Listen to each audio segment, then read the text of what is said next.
You've been told that if you want to gain muscle, you have to do a bulk and gain fat as a result. But what if I told you that that's not true and you can actually maintain your abs whilst you are building your metabolism, building muscle, and finally getting the physique that you deserve? I get how frustrating it can be when you see all of these influencers getting a crazy transformation really fast. Meanwhile, you feel like you're working so hard just to still stay the same year in, year out. Today's video, I'm going to be giving you the very truth, and make sure you stick around for the entire video because you don't want to miss any of these points. If you're new here, I'm a personal trainer and a sports nutritionist. I've been in the industry for over a decade. I'm a bikini pro and this has been my entire life since a very young age. So I know a thing or two when it comes to changing your physique. You can always go check out my Instagram for my insane client results that I get for everyone as well. The first point that you need to know and make sure that you are doing is making sure that you are training to stimulate actual muscle growth. A lot of the ways that people train, they're not actually creating enough tension to force and drive muscle growth. So yeah, look, Pilates, group fitness classes, generally they're not going to cut it. I hate to break it to you. And you don't need to train like a bodybuilder or powerlifter per se to get the best results either.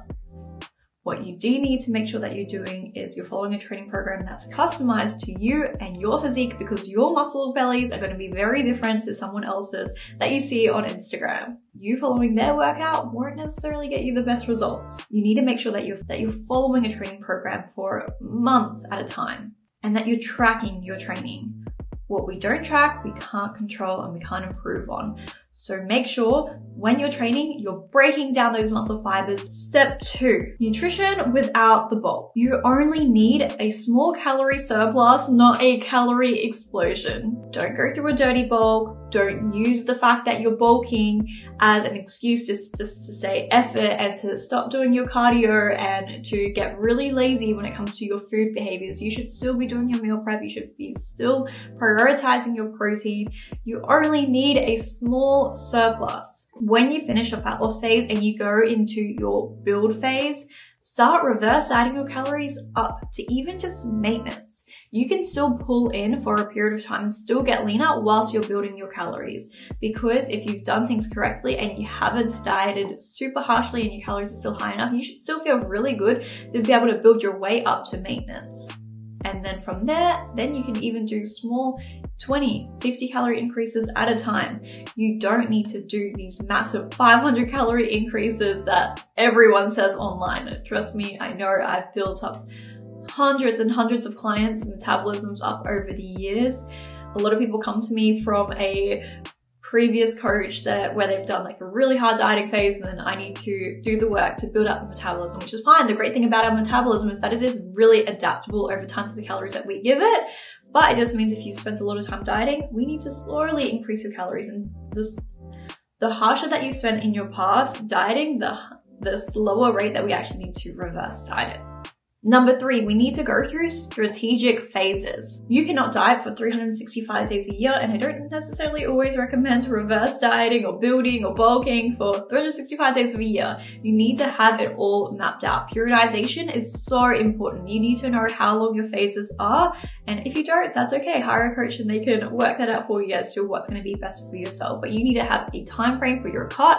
Should never be anything more than 12 weeks. There's always exceptions to the rule though that can do that. And with your reverse and build, you need to be spending more time of the year than not in this phase. This is where you want to be spending most of your time, which is why I don't recommend going too hard, because you have a long time to be able to enjoy your food. And that's something else that I would always say as well, is like food's always going to be there. You don't need to go crazy and eat all of these foods right now just because you finished a fat loss phase and you feel like you can finally eat it because you're allowing yourself to. Food's always going to be there. Your calories are only going to be continuing to increase.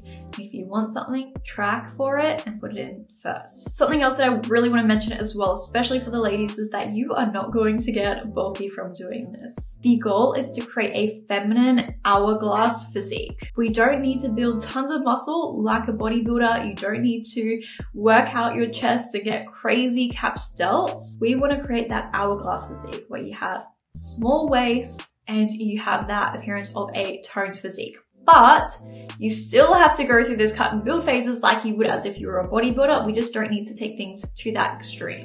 So you really have to make sure that you stop under eating, don't overdo your cardio, don't fear carbs, but what you should fear is lack of intention. And you can even use your cycle to advantage. You should be tracking your cycle. And when you're on your follicular phase, you can use that to train harder. And when you're on your luteal phase, you can train a little bit more mindfully, or maybe schedule in your deload for that week. And I just really want to show you that you can build a toned, feminine, hourglass physique without having to gain all this unnecessary body fat, because that's what it is, it's unnecessary, and it is important that you stay feeling amazing year round. There's no point of doing all of this extra work if you aren't feeling great about yourself. And if you want a free copy of my flexible dieting guide, comment your email address below or DM me the word YouTube on Instagram, and I will send you a free copy of my flexible dieting guide. Don't forget to like, subscribe, and share this video with your gym besties so you can support each other on your journey. Thank you all so much for watching, and I'll see you all in my next video. Bye!